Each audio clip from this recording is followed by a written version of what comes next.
Hello, everybody. This is Release with Ease, and I am your host, Edith Bekis, and this show was brought to you by Bold Brave TV. And in this episode, we are going to dive deep into ancestral healing. And I'm also going to tell you some shocking information. So why might you are addicted or might you are overweight or eating too much, overeating, and how is it actually connected with our ancestors?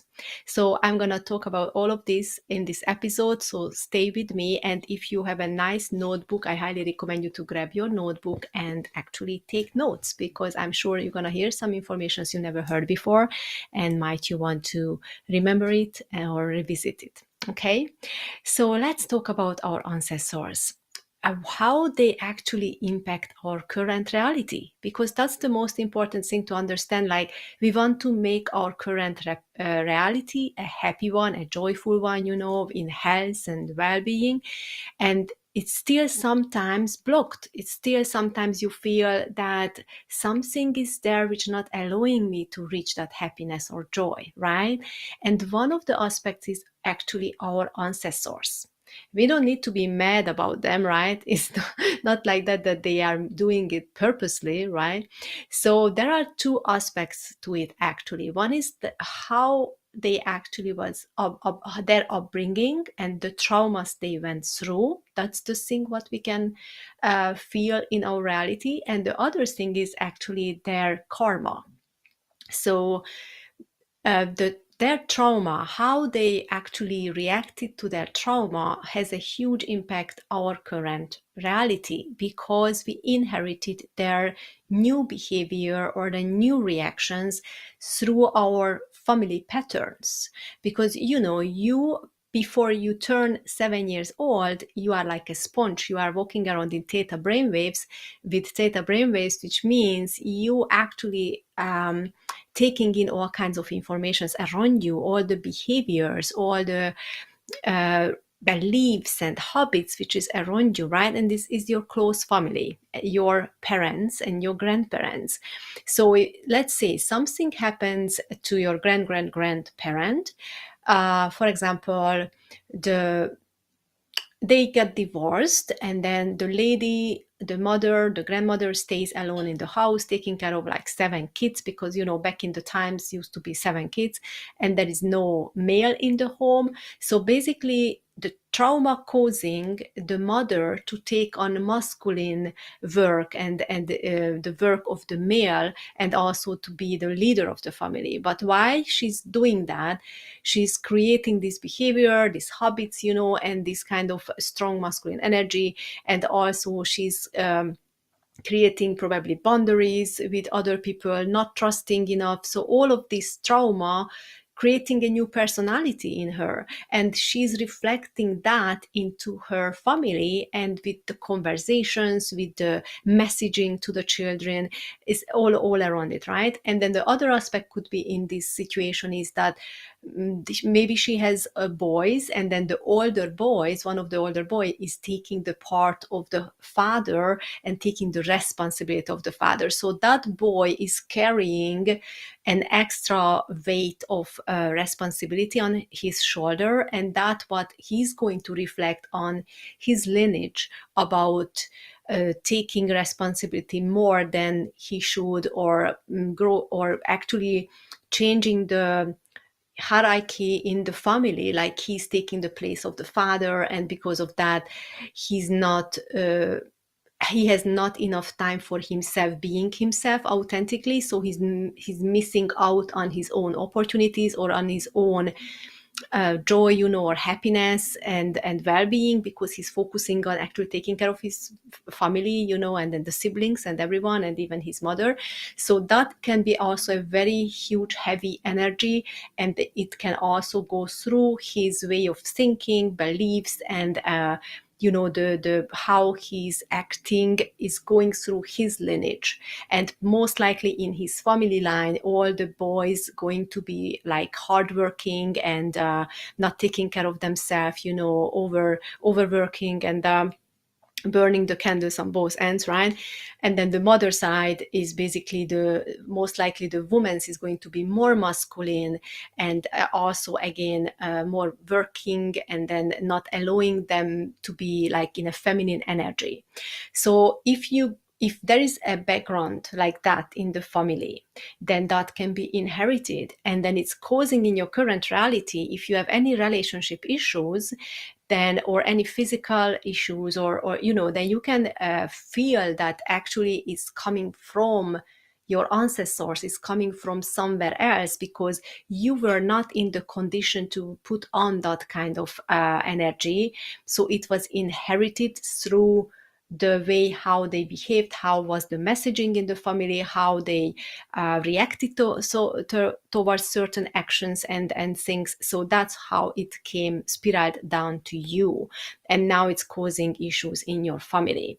So how you can actually solve this, right? Probably that's your question, like how is it possible to release this or solve this? First, having the awareness that is this energy is not yours is really important. Then there is a way, it's called family constellation therapy.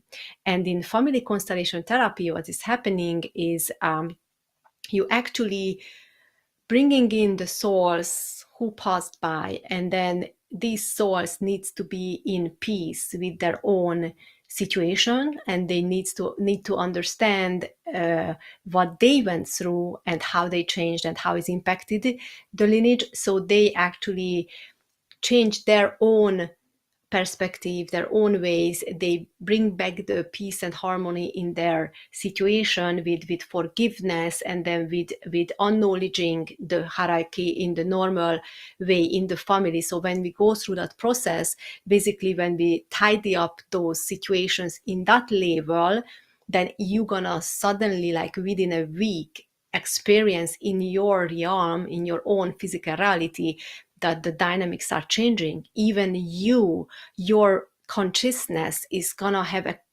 completely different perspective through healing them. So it's a very powerful process, the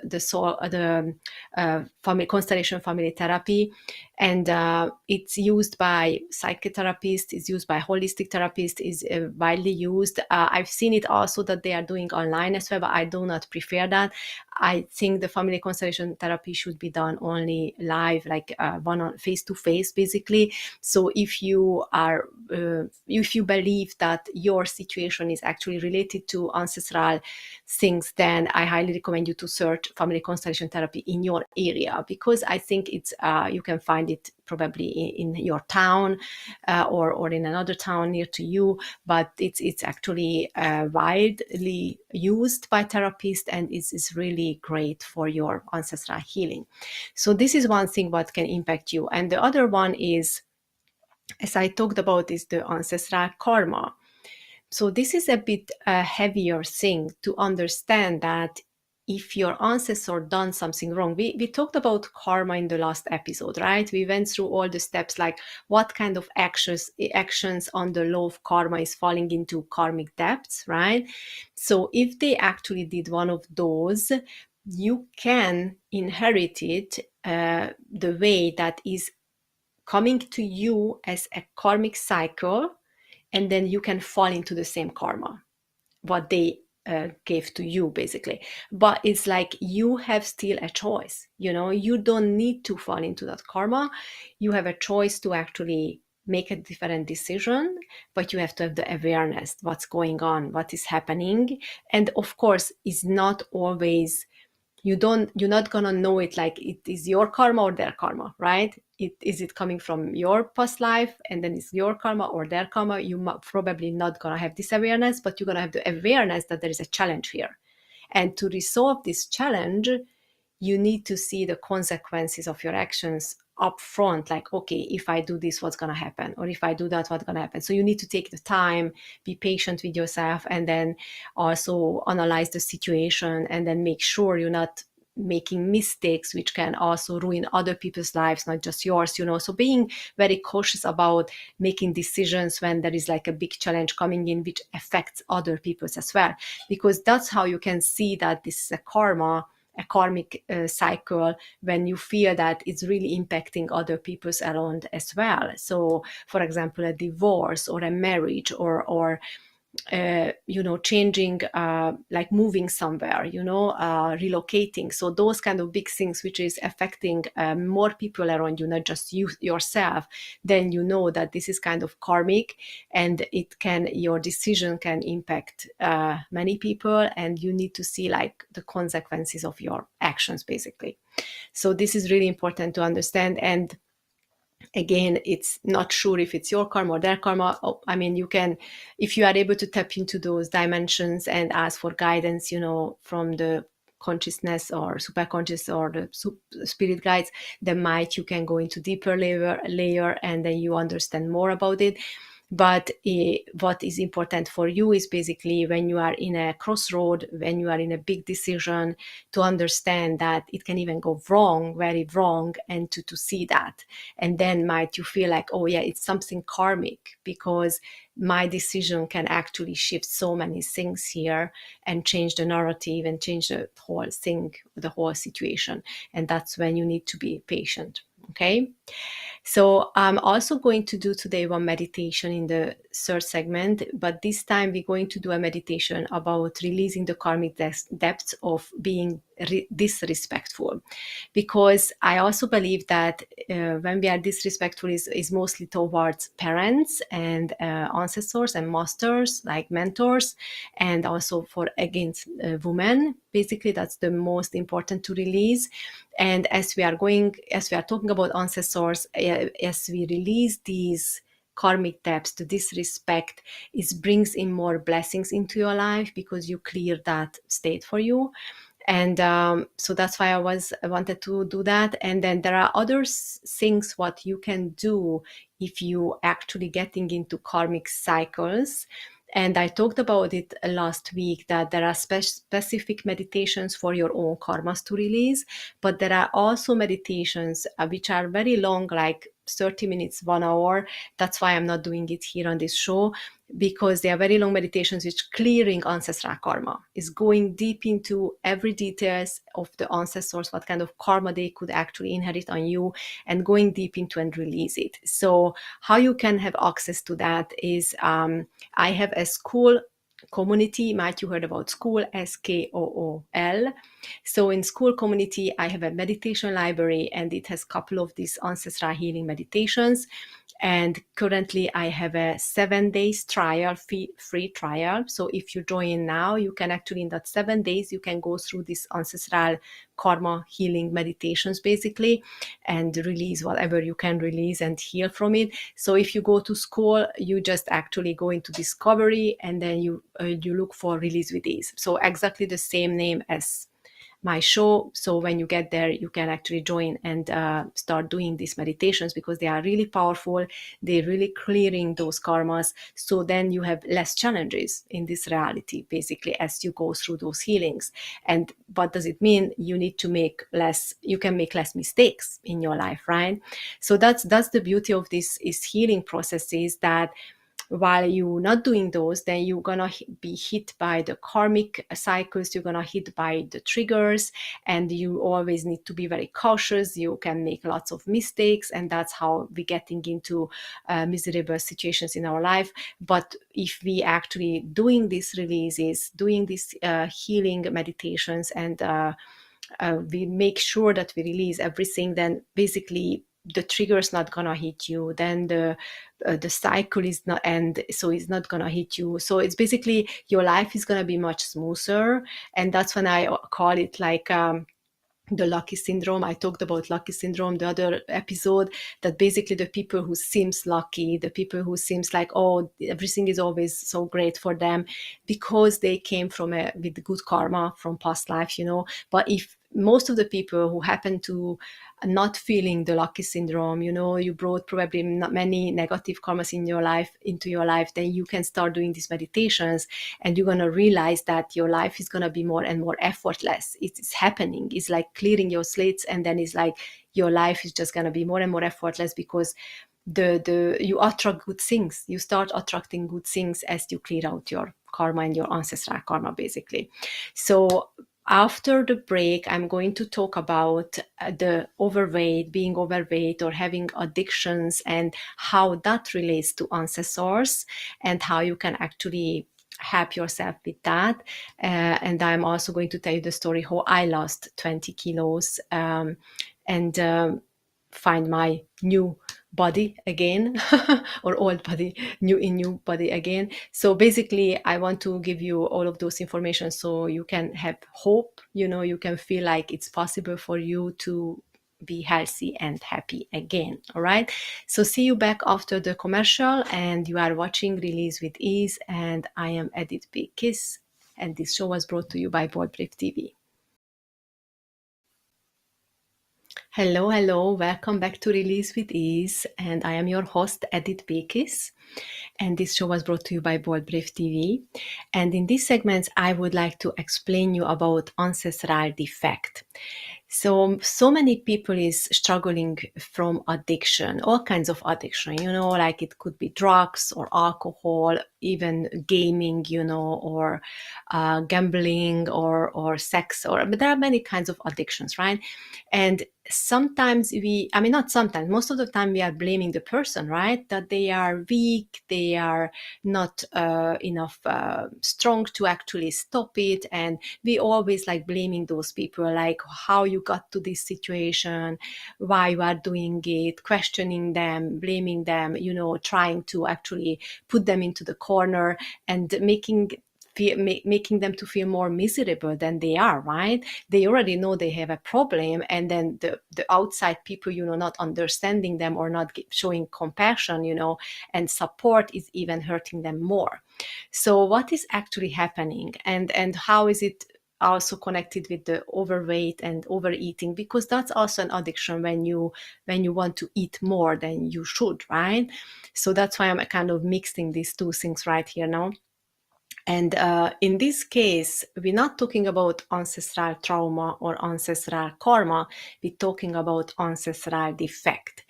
So ancestral defect is a very interesting thing. It's like this can give you some chills, this information. So be please open-minded to this. And you probably, I've said so many times that we are multidimensional beings, we have a spirit, and then we also live in this physical body right here. And then also that the time is not linear and the time is an illusion. So we have many dimensions. So we are in 3D, what you can see and then experience with your five senses, that's the three-dimensional reality. But there are many dimensions which affecting our three-dimensional reality, but we cannot sense them with our five senses, right? But they are still have energetically, we can feel it, but we don't know what it is. That's why people wake up in the morning and say, what's wrong with me? And they have no idea, what is affecting them. So I want to explain it to you on a very interesting way. So if you think about the two dimension is a cartoon or a piece of paper, whatever is on the piece of paper, and you are the three dimension, a person, right? So if you draw a woman and a man and a two-dimensional paper, they don't see you, they don't know you exist, right? You are the one who drew them. And then one of them is talking to the other, let's say, and say, oh, I wish to have a coffee. And then you draw a coffee there on the paper, and they are like, where is this coffee coming from? They have no clue, because we are in the third dimension. So what does it mean is that the outer dimensions can interact into the lower dimensions without them understanding what's going on, or without them actually having any awareness of the higher dimensions, right? So during ancestral defect, what's happening is that your ancestors or spirits who came out of past people, like if someone died, the spirit is supposed to go to light, back to the supreme pure consciousness, to the higher dimensions. But sometimes they don't find the light. So it's not always happening that someone dies and immediately goes to light. Sometimes they stuck here around us. And what's happening that these souls needs help to find the light. So they go to the person who they know, right, the family members, and they stuck to your aura, basically, because that's where they feel safe. And what is an aura? The aura is your energy shield, which is the part of your energy body. So you have chakras. I talked about them a lot of times, so it's behind me. So you have energy centers, and the energy centers is creating also this aura around you, which is your shield, energetic protection, basically. So when you are in a high vibration, means you are joyful, you are happy, you feel blessed, then this shield, this energetic uh, shield is basically very nicely keep you safe, it's protecting you. But as soon as you start to have like negative emotions, you feel sad, you feel disappointed, you feel angry, you feel betrayed, you feel guilt and shame, starts breaking your aura, because the energies, your chakra starts to get blocked because of these negative emotions, and that's actually reflecting into your aura and start breaking. So your shield is not gonna be that productive anymore, like in its work, right? So what does it mean? When your shield breaks, these spirits can enter it, so they can come into your body and can use it. So you probably felt sometimes when you were sad or disappointed that you started to have some cravings, alcohol, ice cream, food, drugs, whatever. And it's most of the time is not you, is these spirits are enjoying themselves because they have desires, and then they don't have a body. But now they can enjoy your body and start to use it for their desires.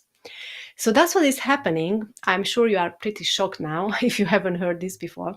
So, and yes, it's not always your ancestors all the time. If you happen to pass by a cemetery, or you happen to go into a church or into a hospital, might you get some other spirits stuck onto you. So it's not too much recommended to walk around those places, only if it's really necessary, because these spirits can be everywhere, so they start using your body and making you feel miserable, and then that's what is happening. So how can you get rid of them, right? That's the question, because it's not just about overeating, it's not just about addictions, but it's also about feeling sluggish and heavy and stuck. So many times it's just that their energy is keeping you slow and keeping you stuck, and also is like fogging your brain. So as soon as they disappearing from your aura, you feel again alive and more encouraged to do certain things. I had a client who came to me and said, oh, I don't know what's happening to me, but recently I came home from work and then I just want to have wine and smoke. And I knew this person and he never smoked before. And then it was a surprise for me too. I couldn't believe my ears when she said that. And she's like, I know what you're doing and I really need help. How can I stop this? Because I would love to play cello and then I would love to do my potteries, but I'm just come home and just drink and smoke. So I told her, okay, let's do some energy healing and let's do the ancestral defect release meditation. So I was doing this with her for 2 weeks. And then we were connected online, through WhatsApp, because I was at that time actually on the retreat in India and she was in the United States.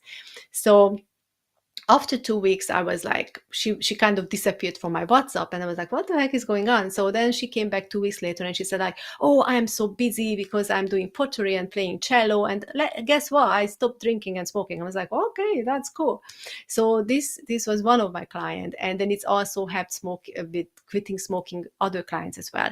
But what I'm saying is that it's so powerful, because what most of the people is experiencing is they start to actually become more empowered, and they start to actually feel like they want to do something more than they used to, or they are more energetic. They actually don't feel sluggish anymore, they don't feel pulled back anymore, and the cravings are stopped. Like, for example, some of them was craving eating always chips and crackers and like those salty stuffs, and then when we did this meditation, then basically she stopped eating those, because those were the ones who probably one of the spirit's favorite food, or I don't know. So what I'm saying is really powerful. So how can you do this actually? How is it happening? So the most important thing is to praying for the ancestor spirits to go to light.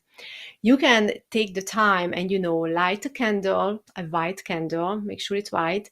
You open the window, and then you start praying and telling them that they should go to light because it's very good for them, and leaving you and saying goodbye to them and nourishing them a bit, talking them to, like, thank you so much for being here, but I don't need you to be here, and I want you to go to light. So you can there is a certain way how you can talk to them and send them to light, basically, so you can be more in peace, and then they actually going to leave. I have a specific meditation for this, which is called Ancestral Defect Release Meditation, and you can also find this in school community, in the meditation library. It's a 30 minutes meditation, so I highly recommend you to listen to this because it's so magical. It's not just suddenly you're going to feel that something big is released from your body, and you literally feel it that it's around you in the room because it's still a bit heavy around you. So that's why it's always highly recommended to open the windows, to sage, and clear the energies,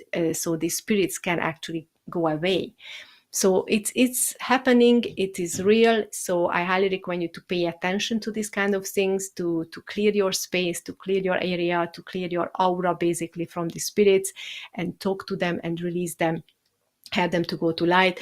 In the specific meditation which I do, is basically we go into samadhi state, and in samadhi state we calling in all the helpers from other dimensions as well, and then we're also convincing and talking to the spirits to leave, and then telling them nice things as well. So if you are interested in that, then join the school community Release with Ease, and you can listen to it. It's as I said, there is a 7 days free trial, so you can actually do some releases in that 7 days. And yeah, so it's very important. And what I realized also with people, that the if I work with people who praise a lot, they don't feel the much different in their energy than if I compare it to people who never praise. The people who never praise, and we do this meditation with them, it's really feels that they just released a lot of spirits right now, right there, right now.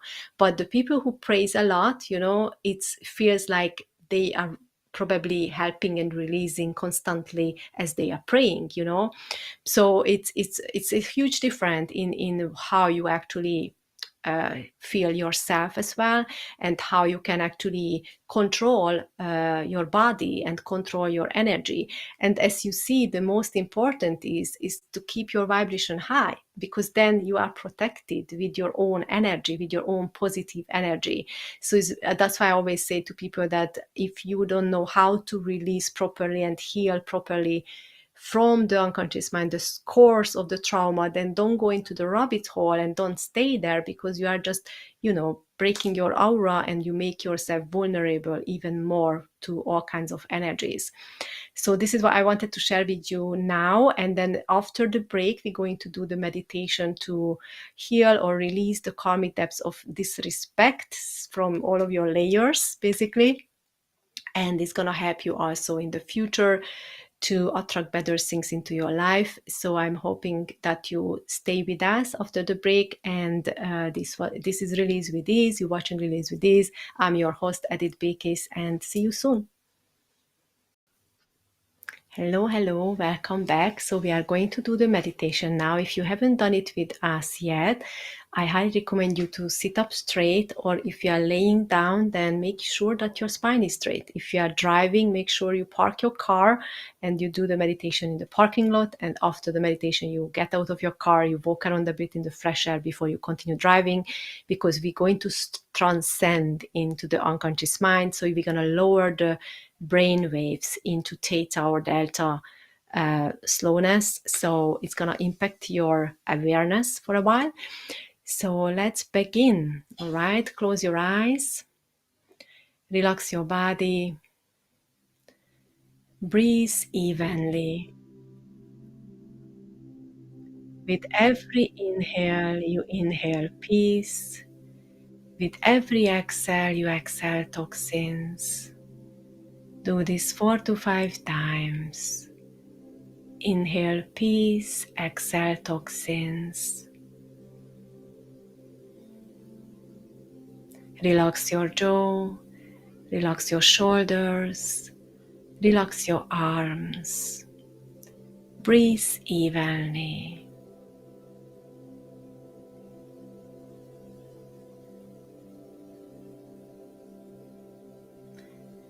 Bring the energy from Mother Earth to your root chakra. Imagine that your root chakra is a flower bud, and the light strikes the flower bud, opening up the lotus flower of your root chakra, cleaning all the petals.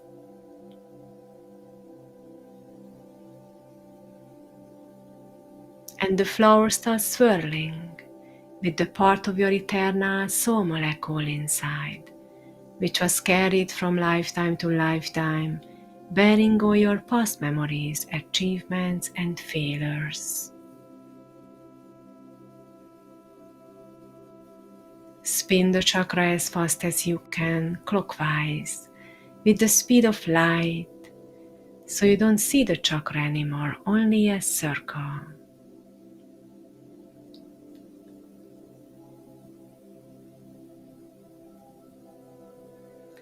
Bring the energy to your sacral chakra now. The light strikes the flower bud, opening up the lotus flower of your sacral chakra, cleaning all the petals. And the flower starts swirling with the part of your eternal soul molecule inside.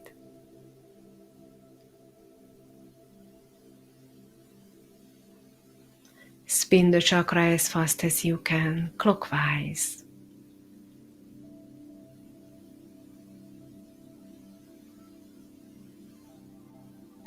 Bring the energy to your solar plexus now.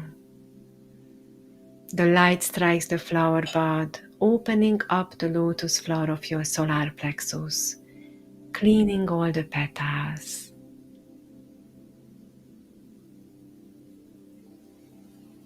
And the flower starts swirling with the part of your eternal soul molecule inside.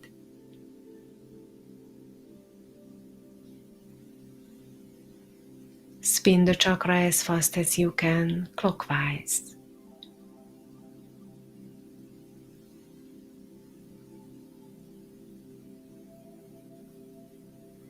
Bring the energy to your heart chakra now. The light strikes the flower bud, opening up the lotus flower of your heart chakra, cleaning all the petals.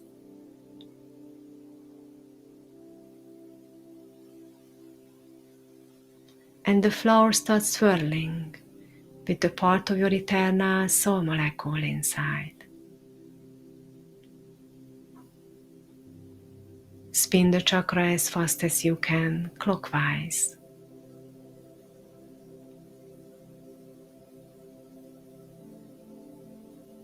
Bring the energy to your throat chakra now.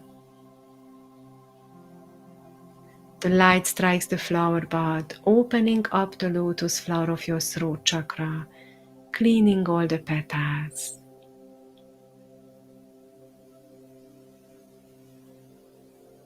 And the flower starts swirling with the part of your eternal soul molecule inside.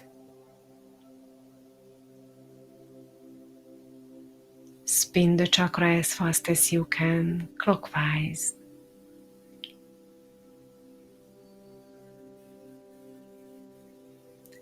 Bring the energy to your third eye now. The light strikes the flower bud, opening up the lotus flower of your third eye, cleaning all the petals. And the flower starts swirling with the part of your eternal soul molecule inside.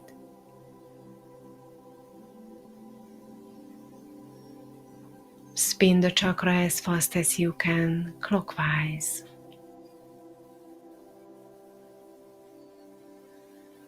Bring the energy to your crown chakra now. The light strikes the flower bud, opening up the lotus flower of your crown chakra, cleaning all the petals. And the flower starts swirling with the part of your eternal soul molecule inside. Spin the chakra as fast as you can, clockwise. And you feel that through your crown chakra, you are connected to the divine. And through your root chakra to the Mother Earth. And between the two is the prana energy inside of you.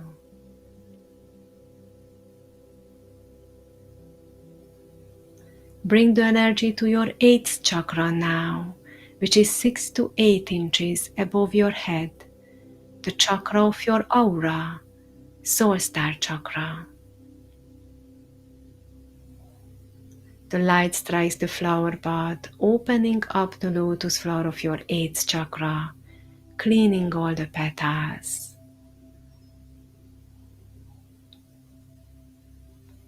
And the flower starts swirling with the part of your eternal soul molecule inside. Spin the chakra as fast as you can, clockwise.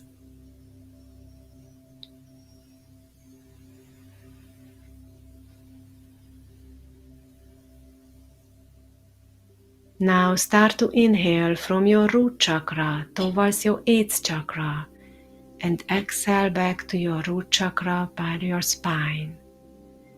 Inhale from your root chakra towards your 8th chakra and exhale back to your root chakra by your spine. Always focus on your 8th chakra.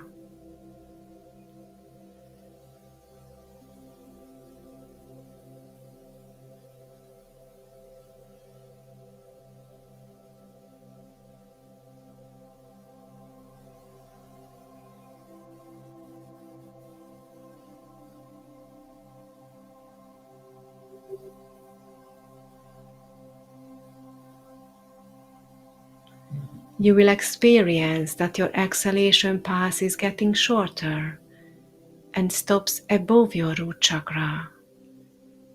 This point is going to be your new inhalation point. And as you continue breathing, this point will move up on your spine and your breath is getting shorter and shorter until it stops for a while. Continue breathing towards your 8th chakra.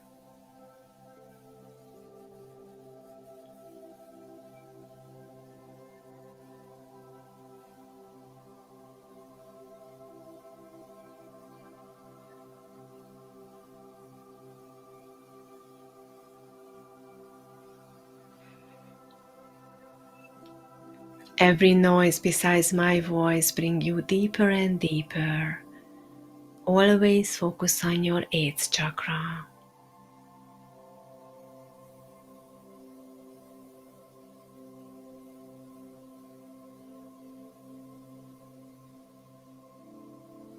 You can see that there is a ball of light on the 8th chakra.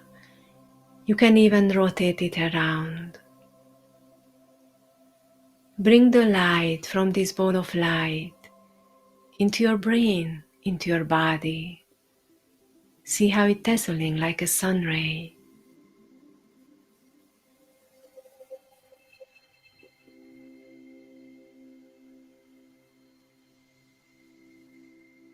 Now bring the column of light 4 to 5 times into your brain and accumulate it at the cerebellum, at the back of your brain. You can lift up your chin so the light has a straight path through your crown chakra.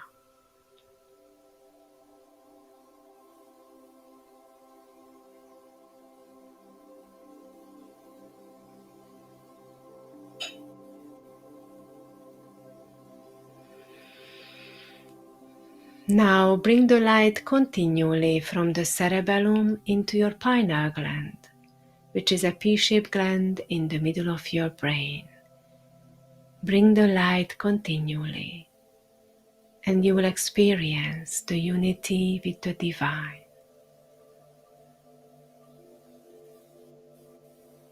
Bring all the light,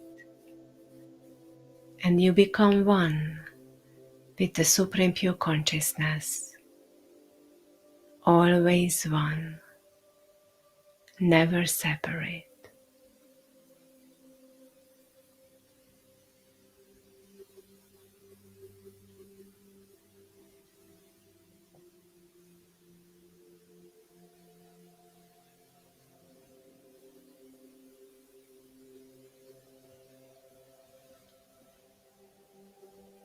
Now I'm going to say the release. Supreme Pure Consciousness, please release, delete, cancel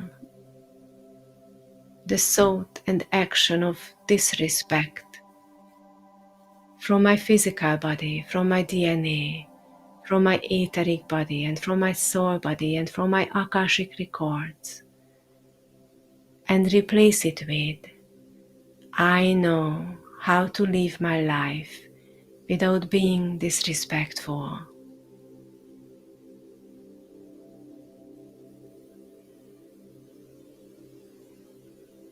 And now you can imagine that you are in a column of light. And if you know a person who you treated disrespectfully, you can imagine the other person also in a column of light. And you can ask for forgiveness. And also to say, I trust you, I love you, and thank you. And please forgive me.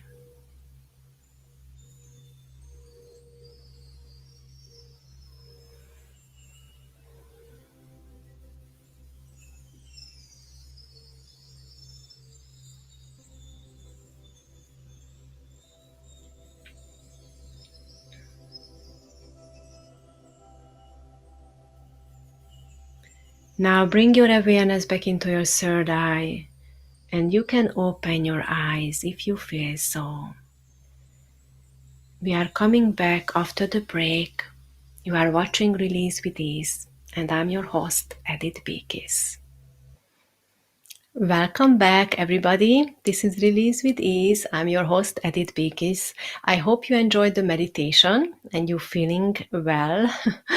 I would love to know your feedback. So if you are watching me, whatever platform you're watching, I would love to know your feedback, how you actually feeling after the meditation, how it makes you feel.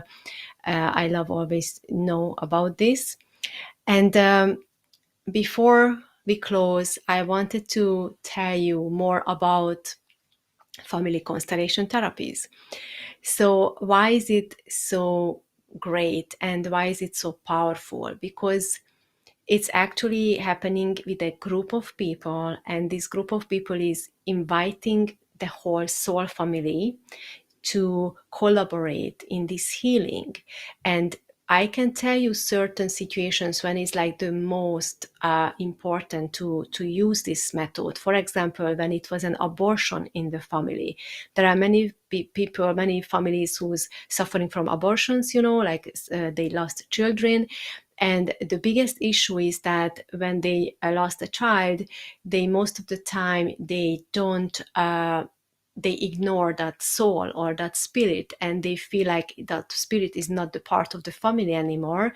So basically they count their children without that spirit, so that spirit could feel uneasy and disturbed by not being accepted by the family.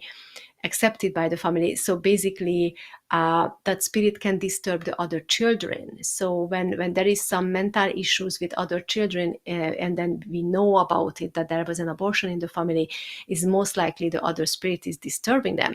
So in a family constellation therapy, what can happen, that inviting these spirits back into certain people's bodies, so we actually allowing these spirits to use our body, so we get into their emotions and the way how they think and how they feel, and we also provide them the forgiveness, and then we we put them back into their place, into the family, and we accept them and we love them. We show all of those support what they missed during the years.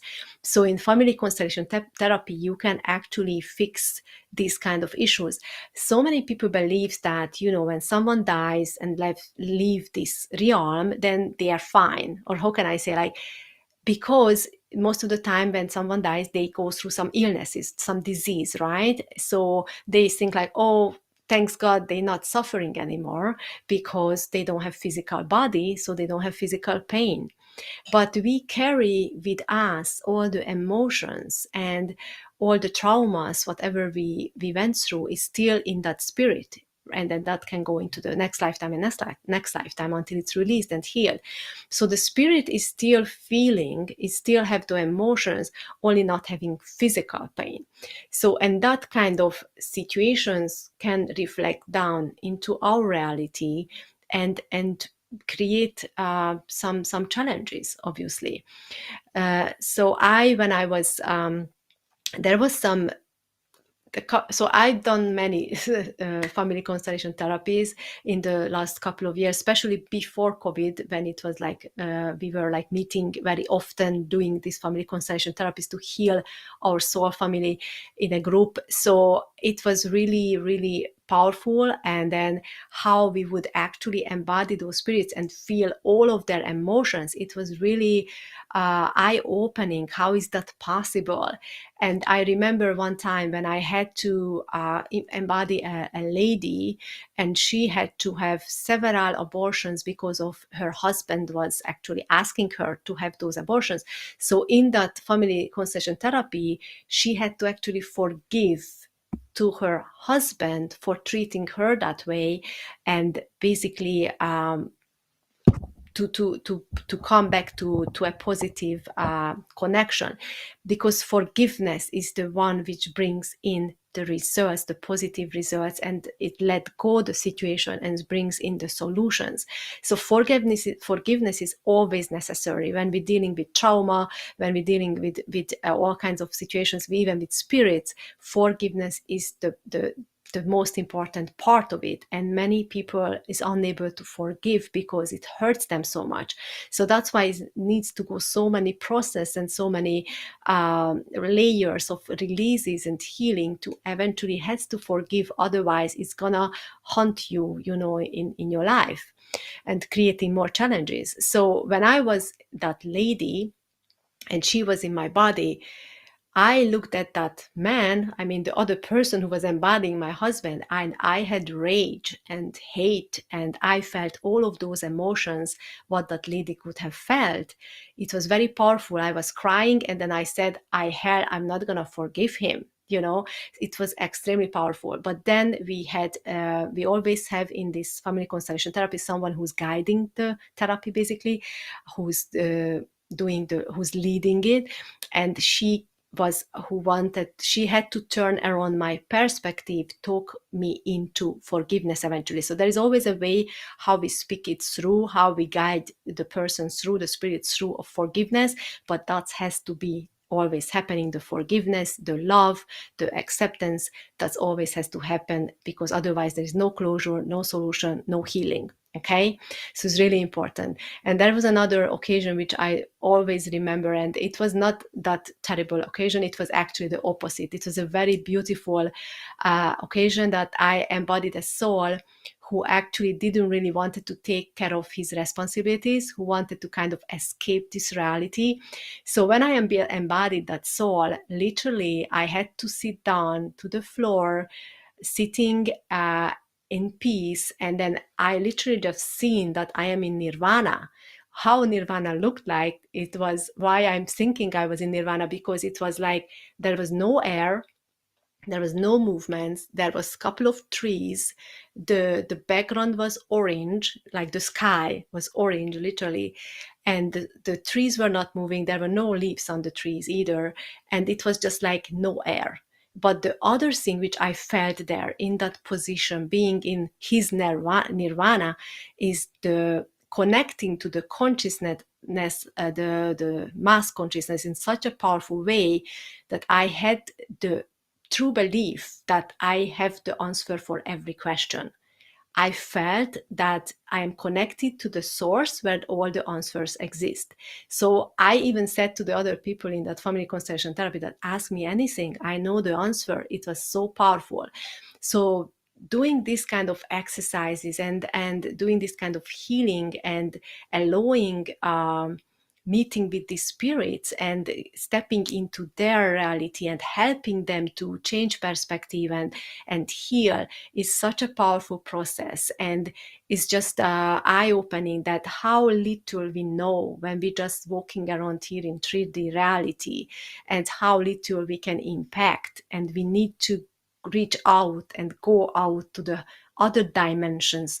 And then when we take care of those things, then our reality change as well. It's really powerful, and we have the tools in our hands. That's the most beautiful thing, that we would believe that, oh, we are just humans and we don't know anything. But no, we can learn these tools, we can actually interact, we can actually take action, we can actually deal with these powerful energies and with this outside of reality things. We can bring it in and we can help us as well with these beautiful realizations. And then I just enjoy doing this so much because I see the results. That's why. And then I see the beauty of it. And then I just actually, it's like when people like to travel to new countries or, traveling around the world. For me, it's like experiencing these amazing dimensions is so beautiful. And then obviously the results are, which are my why, my biggest why, to help others.